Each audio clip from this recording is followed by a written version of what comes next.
High, আমি ফারুক। আপনারা দেখছেন এফকে বিনোদন। এই ভিডিওতে আমি কথা বলবো, আসলেই কি সাকিব বুবলি আবারও এক হয়ে গেছে? তাহলে কি সাকিব খানের নতুন সিনেমায় বুবলি নায়িকা হয়ে সাকিব খানের সাথে আবারও বড় পর্দায় আসছেন? এই বিষয় নিয়ে অনেকে আমার কাছে প্রশ্ন করেছেন, ভাইয়া তাহলে কি সাকিব খান এবং বুবলি জুটিকে আমরা আবারও দেখতে পাবো? সে সম্পর্কে আমি বলতে চাই, এই পিকচারটির দিকে একটু লক্ষ্য করুন। দেখুন শাকিব খান এবং বুবলি কতটা অন্তরঙ্গ মুহূর্ত কাটাচ্ছে, একসাথে হাত ধরে হাঁটছে। বুবলিকে জড়িয়ে ধরে শাকিব খান ছবি তুলছে, কতটা ক্লোজ তারা হয়েছে। এই পিকচারগুলো দেখলেই বোঝা যায় তারা আবারও এক হয়ে গেছে। যদি তারা এক হয়েই থাকে, তাহলে শাকিব খানের পরবর্তী সিনেমাতে কি বুবলি নায়িকা হয়ে বড় পর্দায় আসছেন?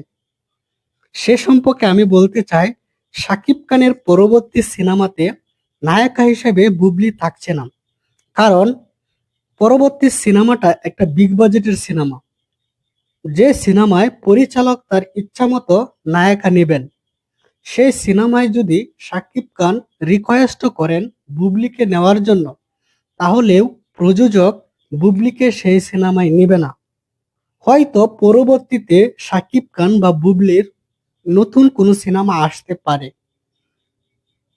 কিন্তু ওয়ান আপন এ টাইম ঢাকা এই সিনেমাতে নায়িকা হিসাবে বুবলি থাকবে না। পরিচালকের এই সিনেমাতে একজন ভিন্নধর্মী নায়িকা নেওয়ার প্ল্যান রয়েছে। পরিচালক ভাবছে হয়তো ইন্ডিয়া থেকে কোনো নায়িকাকে এই সিনেমার সাথে যুক্ত করা যায় কিনা সে সম্পর্কে। আর যেহেতু তিনি একজন নতুন পরিচালক, তাই তিনি কোনো রিস্ক নিতে চাচ্ছেন না। তিনি চাচ্ছেন পরিচালক মেহেদী হাসান হৃদয়ের মতো তিনিও একটি ভালো মানের সিনেমা উপহার দিতে। তিনি ভাবছেন তার সিনেমাটাও যাতে বাংলাদেশের ফিল্ম ইন্ডাস্ট্রিতে একটা রেকর্ড হয়ে থাকে। যেহেতু তিনি নতুন, তাই তিনি এক ভিন্নধর্মী পরিকল্পনা করছেন। এই সিনেমাতে নায়িকা হিসেবে হয়তো মধুমিতা সরকার অথবা কোয়েল মল্লিকের মতো কোনো নায়িকাকে এই সিনেমার সাথে যুক্ত করতে। সম্প্রতি একটা গুঞ্জন উঠেছে, এফডিসিতে বলা হয়েছে এখন থেকে বাংলাদেশি কোনো সিনেমাতে ইন্ডিয়ান কোনো নায়িকা আনা যাবে না।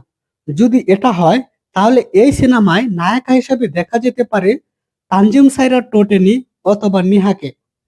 আর এই সিনেমাতে প্রথমবারের মতো শাকিব খান পারিশ্রমিক নিয়েছেন প্রায় 3 কোটি টাকা। তাহলে বুঝতেই তো পারছেন, এই সিনেমা থেকে যদি শাকিব খান 3 কোটি টাকা নিয়ে থাকেন, তাহলে পরিচালকের প্ল্যানটা কি হবে?